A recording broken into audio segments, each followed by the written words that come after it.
T'as pas créé ta boîte du BTP pour faire des chantiers. Tu l'as créé pour faire du CA rentable. Et c'est une vraie différence. Aujourd'hui, cette vidéo, pour parler un petit peu de façon plus concrète du marché, de ta manière d'aborder le marché et ton entreprise. Parce qu'avoir une entreprise, ça veut aujourd'hui tout rien dire, surtout dans le BTP. On a des métiers qui sont manuels, on travaille de nos mains.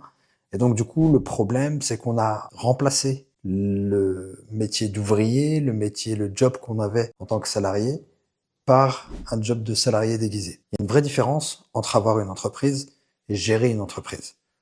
On peut avoir une entreprise sur le papier, on pense qu'on est en train de faire du CA rentable, on pense qu'on gère des chantiers, mais le but c'est pas de gérer des chantiers. Le but c'est de faire comme ça, d'exploser. Et donc pour pouvoir exploser, tu dois t'adapter au marché. C'est pas le marché qui doit s'adapter à toi. Le BTP c'est quelque chose de très particulier. On n'est pas sur un produit fini, on va proposer des ouvrages qui sont des choses qu'on va créer de nos mains. Et la vraie problématique c'est que 90% des entreprises du BTP vont simplement répondre à un besoin. J'en ai déjà parlé dans d'autres vidéos. Si t'es pas encore abonné, je t'invite à aller t'abonner parce qu'on va commencer à rentrer dans le vif du sujet. Aujourd'hui, je vais te parler de la méthode qui va te permettre de transformer ton entreprise du BTP, que tu sois artisan, que tu gères une TPE ou une PME, en un vrai business rentable, en une machine à cash, littéralement. C'est ce qui m'a permis de pouvoir générer plus de 17 millions d'euros de chiffre d'affaires en moins de 5 ans. C'est ce qui m'a permis de faire 6 millions d'euros de chiffre d'affaires sur une seule structure. Et comment j'ai pu le faire?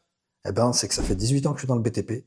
J'ai vu un petit peu toutes les méthodes qui existaient. Ça m'a permis de pouvoir éliminer les choses qui étaient inintéressantes et de pouvoir mettre en avant les choses qui l'étaient, sur lesquelles je devais me concentrer. Et en fait, j'ai compris une chose. Tu as deux mondes dans le BTP. Tu vas avoir les entreprises, les grosses entreprises qui prennent la plus grosse part de marché, qui font du volume, etc.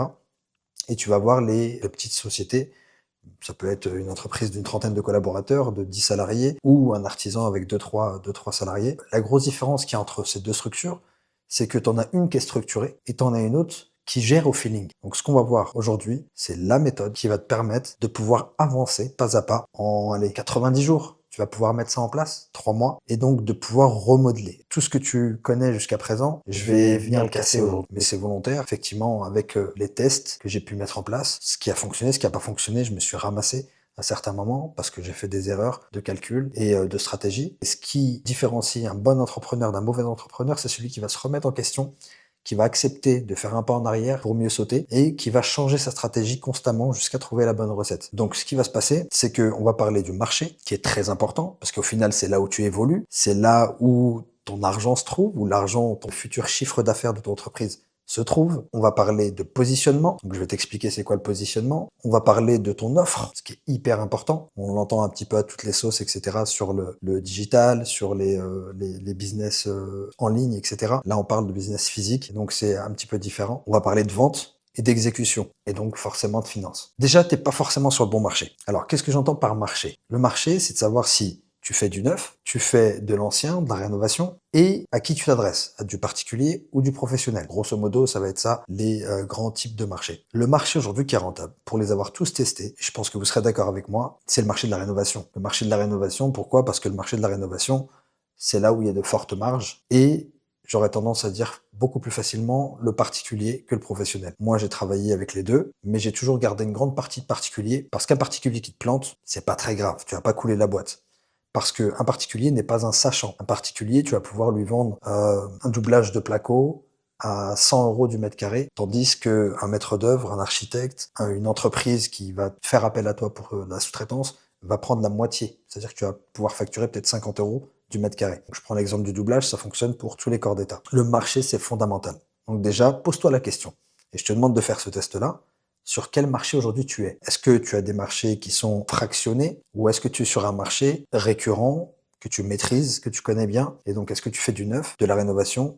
Et je te demande de noter, à ton avis, voilà, c'est une estimation, combien de pourcents tu vas avoir en neuf, combien de pourcents tu vas avoir en rénovation, combien de pourcentage de particuliers, combien de pourcentage de professionnels. Et les professionnels, ils vont être divisés par deux types, les professionnels du bâtiment, de l'immobilier, et les professionnels commerçants, etc., qui sont pas des gens forcément de l'immobilier.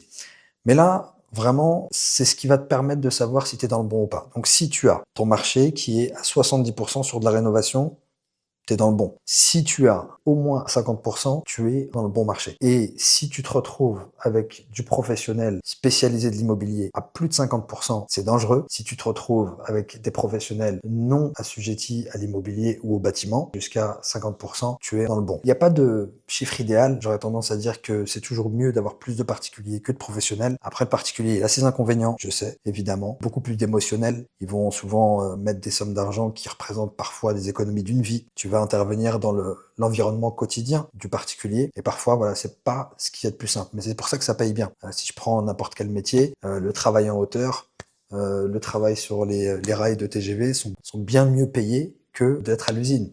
Ben, c'est normal, c'est que le risque n'est pas le même. Donc plus la difficulté va être importante, plus il va y avoir d'inconvénients, mais qui sont gérables, on pourra y venir dans d'autres vidéos, largement gérables même, parce que quand il y a un cadre, quand il y a une structure, le particulier il se laisse porter. C'est pas un sachant, il va pas te mettre des bâtons dans les roues, lui il a juste envie que son projet se fasse. Donc si tu le rassures, etc., ça fonctionne très très bien. Et donc du coup, tu fais ce travail-là de ton côté pour savoir déjà sur quel marché tu es et si tu es sur le bon marché. Si tu n'es pas sur le bon marché, fais une transition doucement. Commence à laisser les projets où tu fais de la sous-traitance, où tu fais des appels d'offres et va chercher du particulier. On va pas parler d'acquisition ici, on pourrait faire une autre vidéo sur l'acquisition, mais là, c'est pas le sujet. Ensuite, le positionnement. Alors, qu'est-ce que c'est le positionnement? Le positionnement, c'est pas du marketing. Alors, il y a du marketing dans le positionnement, mais le marketing, c'est la manière dont tu communiques. Et le positionnement, c'est la façon dont tu vas être perçu. Comment tu as envie d'être perçu par ta cible. Comment tu vas attirer les regards de ta cible. Par exemple, tu es maçon, et ben tu vas te spécialiser dans les extensions.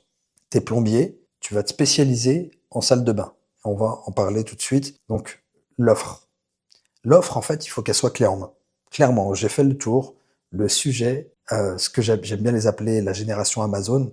Aujourd'hui, on arrive dans un nouveau mode de consommation, une nouvelle génération. Et cette nouvelle génération-là, eh ben, elle a l'habitude c'est pour ça que je l'appelle la génération Amazon, elle a l'habitude de tout avoir en un clic. Donc, qu'est-ce qu'ils veulent? Ils veulent gagner du temps et ils veulent avoir du confort. Certains sont prêts à payer le prix. Et donc, ton positionnement, ça va être quoi? Ça va être de la solution clé en main, proposée à une grande partie de particuliers, aussi aux professionnels diffus. Donc là, je parle de professionnels des commerçants, donc ça peut être des coiffeurs, ça peut être des restaurants, ça peut être des bureaux, toutes les industries confondues, qui ne sont pas des gens spécialisés dans le BTP. Plus tu vas être sur des gens spécialisés dans le BTP, et moins tu vas avoir de marge. C'est logique, parce que voilà, c'est des gens qui sont éveillés aux tarifs, qui sont éveillés à tout ça, qui vont te mettre des pénalités de retard, qui connaissent bien l'ensemble des rouages du BTP. Tu vas construire ton offre clé en main.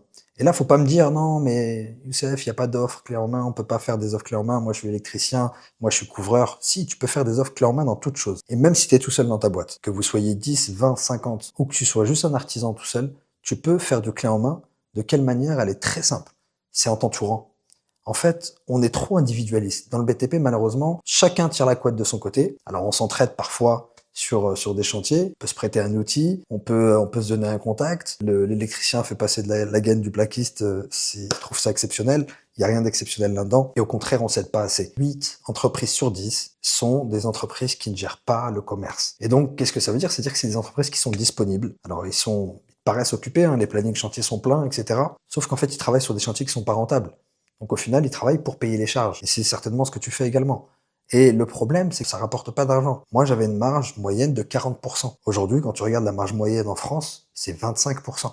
25%, tu sais comme moi, tu enlèves l'URSSAF, tu enlèves la CIBTP, tu retires toutes les charges patronales, tu retires les matériaux, qui représentent souvent 30-40% du devis, tu retires tout ça, au final, il reste pas grand-chose. Il y a l'IS qui passe après, toi tu te verses des salaires, tu payes 45% de charges, au final, il reste pas grand-chose derrière.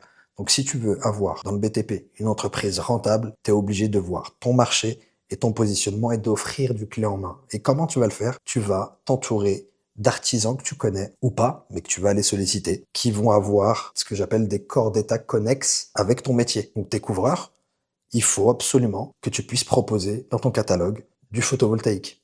Il faut que tu puisses proposer de la menuiserie. Et pourquoi de la menuiserie? Parce que tu vas faire des chiens assis, des lucarnes. Elles auront besoin de menuiserie, ces lucarnes. Ça a un coût, tout a un coût. Il faut miser pour voir. C'est comme tout. Il n'y a rien n'est gratuit dans la vie, rien n'est facile. Quand on me posait la question, mais comment tu arrives à faire autant de chiffre d'affaires, etc. Mais il n'y a rien qui est facile. Mais c'est pas compliqué non plus. C'est-à-dire que ça demande juste du travail. Il faut le faire. il faut s'y mettre. Et parfois, il faut miser un petit peu plus. Donc, tu vas payer une décennale en plus sur de la menuiserie. Et au départ, tu n'auras pas tout de suite de chantier. Mais en fait, tu vas construire une offre qui va te permettre de proposer ça à tes clients. Voilà, j'ai une solution clé en main, messieurs, dames. Donc, j'ai parlé de la couverture, je peux parler de la charpente. La charpente, par exemple, pourquoi ne pas vendre le lot placo derrière quand tu fais un aménagement de charpente, une surélévation de charpente? Il faut en fait que tu aies des produits complémentaires que tu vas venir vendre, qui vont venir faire un pack clé en main. T'es plombier, il faut que tu puisses vendre de la salle de bain. Donc, il faut que tu aies un sous-traitant carreleur, il faut que tu aies un sous-traitant électricien, il faut que tu aies un sous-traitant plaquiste. Et demain, tu fais de la salle de bain clé en main. Tes carreleurs, c'est pareil, même combat. Il faut que tu puisses avoir un plombier derrière qui va faire la robinetterie, qui va poser le meuble vasque. Et donc, du coup, tu vas pouvoir vendre ce que j'appelle, moi, des bouquets de travaux. Et là, tu vas voir que ton chiffre d'affaires, il va doubler, tripler, facilement. Tu vas sortir petit à petit de l'opérationnel, parce qu'au final, tu vas commencer à piloter, tu vas commencer à coordonner, tu vas prendre du plaisir à faire ça, parce qu'on est des techniciens. Et il n'y a pas meilleur pilote, il n'y a pas meilleur maître d'œuvre que le technicien. Parce que tu sais exactement comment ça se passe. Tu sais comment un gars de chantier s'organise. Tu sais reconnaître quelqu'un qui travaille bien de quelqu'un qui travaille pas bien. Tu sais prendre des cotes. Tu sais faire des consultations auprès des fournisseurs. Donc, ne t'inquiète pas de la gestion, tu vas pouvoir gérer. Au départ, tu vas commencer à continuer de travailler sur les petits chantiers avec tes sous-traitants. Et petit à petit, même ta partie, eh ben, tu vas la sous-traiter ou bien tu vas recruter quelqu'un qui va le faire à ta place. Et c'est comme ça que tu vas pouvoir croître, avoir un chiffre d'affaires important et pouvoir te dégager de la marge parce que du coup, tu es sur le bon marché. Ensuite, vient le volet vente. La vente, c'est ta priorité absolue. Il faut que tu vendes plus que tu ne peux faire de chantier. C'est ce qui va te permettre évidemment de sous-traiter, etc. Encore une fois, il ne faut pas vendre sur le marché qui n'est pas le bon. Si tu vends sur un marché qui n'est pas bon et que tu fais que des appels d'offres ou que tu fais que du neuf, bah forcément, ta rentabilité, elle va en pâtir. Tu pourras pas sous-traiter parce que quand tu fais ton calcul rapide, tu vois bien que ça passe pas et que tu as travaillé pour la gloire. Et aujourd'hui, c'est ce que beaucoup font et on remplit le planning. Le but, c'est de remplir le planning. Leur obsession, c'est de remplir le planning. Je trouve que c'est un non-sens parce que tu travailles pour la gloire, parce qu'il faut payer les charges derrière, il faut payer les salariés. Il y a une pression constante qui fait que c'est comme ça qu'on se retrouve prisonnier de notre propre entreprise au final. Donc, il faut que tu prennes le temps de faire ça, même si ça te prend 2 heures par jour, même si tu dois y passer tous tes samedis, tous tes dimanches, fais-le pendant quelques mois. Donc, revois ton marché. Est-ce que je suis sur le bon marché? Est-ce que mon offre permet du clé en main? Et qu'est-ce que je peux rajouter à mon offre qui permettrait de doubler ou tripler mon panier moyen? Et donc ça, tu vas le présenter. C'est-à-dire qu'ensuite, tu vas attirer les bons clients et tu vas pouvoir présenter tes offres clés en main. Demain, quand un client va venir te voir, il va venir te voir parce que tu as le bon positionnement, parce que tu es sur le bon marché, et il va comprendre que, en passant par toi, il appelle pas un charpentier, il appelle quelqu'un qui va aménager ses combles, dont le métier principal est la charpente, mais en même temps, il gère les autres corps d'État qu'il fait en interne. Donc lui, il sait pas, il n'a pas besoin de savoir que tu sous-traites au départ. Quand il te contacte sur Internet, quand il prend son téléphone et qu'il t'appelle, lui, il va appeler, parce que ton site Internet, il dit aménagement de comble. Si tu es, prendre le métier de peintre, et les peintres, d'ailleurs, l'ont très bien compris. Le métier de solier, c'est un métier à lui tout seul, sauf que on l'a intégré avec le peintre. Ils sont dans la partie. Et pourtant, tu pourrais me dire, mais les revêtements muraux et les revêtements de sol, c'est deux matières différentes, deux applications différentes, deux exécutions complètement différentes. Mais au final, ils le font. Ça a vraiment un bon sens. Sauf que, en tant que peintre, il faut que tu puisses avoir un électricien sous la main. Il faut que quand tu fais une décoration, il faut que tu puisses proposer des produits supplémentaires, que ce soit des LED, que ce soit des spots. Voilà, s'il n'y a pas d'électricien, on t'appelle pour, tiens, voilà, j'ai une applique murale ici, tu peux faire des boiseries, la menuiserie. Et en fait, ça va donner du premium à tes prestations. Et plus tu vas avancer, plus tu vas monter en gamme. Au départ, tu vas le sous-traiter. Quand tu vas sous-traiter, tu vas faire les devis avec le sous-traitant, donc tu vas aller, c'est comme ça qu'on apprend. Moi, j'ai fini avec 14 métiers dans ma propre boîte. Mais comment j'ai fait pour en arriver là? En fait, j'avais des sous-traitants, je suis monté jusqu'à 40 sous-traitants. Et donc, forcément, au départ, j'allais avec eux, faire les maîtrises, etc. Ils me montraient, je négociais avec lui les prix, parce que du coup, c'est moi qui lui donnais le travail. En sous-traitant, c'est donc, je sous-traitais ses services, et donc je négociais le prix avec lui, donc je connaissais son prix minimum. Et donc, je savais quelle marge je pouvais ajouter pour manger avec lui. Et le but, c'est ça, c'est de pouvoir s'entourer pour, en fait, faire évoluer ton offre dans toujours des métiers qui vont être des métiers complémentaires à ton métier de base. Et comme ça, tu vas pouvoir évoluer. Parce que rester juste dans son métier, c'est être trop dépendant. Tu peux le faire. Alors si tu le fais avec le cœur et que tu as envie, effectivement, voilà, c'est ton truc, t'aimes bien ça, tu veux rester dans ton métier, tu veux pas te prendre la tête. Après, il faut que tu en portes les conséquences, c'est-à-dire que tu es responsable des conséquences de ton choix. Donc c'est à toi de prendre toute l'ampleur de ce que ça peut comprendre et notamment des creux dans le planning, un chiffre d'affaires, une marge qui va être moindre parce que du coup, vu qu'il y a des creux dans le planning, tu dois prendre des choses pour remplir et c'est là qu'on devient dépendant et la dépendance forcément, elle permet pas de confort. Et donc ensuite, la vente, donc tu te concentres sur la vente, les gens ils vont te contacter parce que tu fais telle chose clé en main et qu'ils ont vu que tu as un bon positionnement, concentre sur la vente, tu mets en avant ton expertise, tu mets en avant ta technicité, tu fais une vente qui va être vraiment bien tournée, c'est-à-dire qu'il y a une qualification au téléphone. Est-ce que le client m'appelle pour les bonnes raisons? Donc il y a tout un processus de qualification au téléphone, ne va pas chez le premier qui t'appelle. Ensuite, il y a la phase de découverte. Quand tu vas chez le client, tu fais une belle phase de découverte. Et donc, c'est comme ça qu'il va reconnaître ton expertise, c'est comme ça qu'il va t'accorder de sa confiance. Et ensuite, il faut du closing. Absolument. Tu peux pas juste envoyer un devis, une bouteille à la mer, et t'espères que ça revienne signé. Non, il faut que tu puisses donner de l'importance au chiffrage que tu as fait, au service que tu lui proposes. Tu vas pouvoir transformer beaucoup plus. Au-delà du prix, au-delà du délai, de quand tu peux commencer, etc. Tu lui dis, écoutez, monsieur, je suis peut-être un petit peu plus cher. Je vais peut-être pas pouvoir intervenir lundi comme notre artisan. En revanche, le travail, il va être fait aux petits oignons. Donc c'est à vous de voir. Moi aujourd'hui, je priorise la qualité à la quantité. Et si le gars, il est là pour choisir un prix ou pour une date ou parce qu'il est contraignant, à ce moment-là, c'est que c'est pas le bon client. Donc ton positionnement, il va être à revoir, ta qualification va être à revoir. Et petit à petit, c'est avec la pratique qu'on va s'améliorer. Il y a des processus bien spécifiques. La vente, faut qu'elle soit millimétrée. C'est un parcours commercial étape par étape qui doit être millimétré de la prospection, de l'acquisition client jusqu'au SAV, jusqu'à la livraison de chantier. On pourra en reparler dans d'autres vidéos où je ferai une vidéo spécifique pour la vente parce que ça peut être très long, ça peut prendre 2 heures ou 3 heures. Voilà, si t'es pas trop mauvais, tu devrais pouvoir transformer un devis sur 2 au minimum. Moi, j'avais un taux de transformation de 70%. C'est-à-dire que quand je me déplaçais 10 fois, je signais 7 devis. Et je t'invite à regarder la vidéo si tu ne l'as pas vue, de passer de 30 à 70%, où j'en parle un petit peu plus précisément. Ensuite, ta partie exécution. Donc les gens veulent un service client impeccable. Il faut que tu améliores systématiquement ton service client. De l'accueil de ton prospect, en passant par le démarrage des travaux. Donc c'est des choses toutes bêtes, hein, mais une boîte à clés sur place. De pouvoir délimiter une zone de stockage pour tes matériaux à l'endroit où tu fais des travaux, c'est tout bête, mais c'est différenciant. Et c'est comme ça que tu vas pouvoir avoir une clientèle régulière, etc. Tu vas mettre un scotch bleu où tu vas faire ta zone de stockage, un scotch noir où tu vas faire ta zone de déchets, avec tes big bags, avec tes sacs à gravats, avec tout ton bordel, et ne pas laisser le traîner sur le chantier. Et donc du coup, il vient, il est surpris par un chantier qui est agréablement rangé et structuré.